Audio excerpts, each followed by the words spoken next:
আসসালামু আলাইকুম স্যার, ভালো আছেন? আসলে স্যার, আমার কিছু জানার ইচ্ছা ছিল। আসলে আমি উমরা করতে যাব। সামনে তো রমজান মাস। এখন রমজান মাসে উমরা করলে কিরকম সওয়াব অথবা নেকি পাওয়া যায়, এটা যদি একটু বলতেন। ও, এই কথা।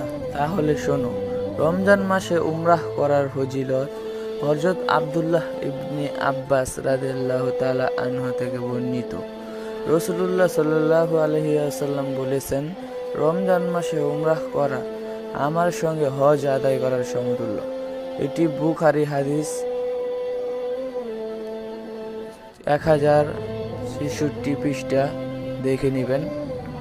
এর পরের পার্টে আমরা রোজার নিয়ত এবং ইফতারের দোয়া নিয়ে আলোচনা করব ইনশাআল্লাহ।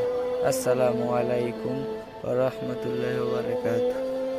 হ্যালো বন্ধুরা, তাহলে তো শুনতেই পারলে স্যার কি বললো। তাও এখনই চ্যানেলটিকে সাবস্ক্রাইব করে দাও, বেল আইকনটি বাজিয়ে রাখো আরো নতুন নতুন হাদিস শোনার জন্য। আসসালামু আলাইকুম।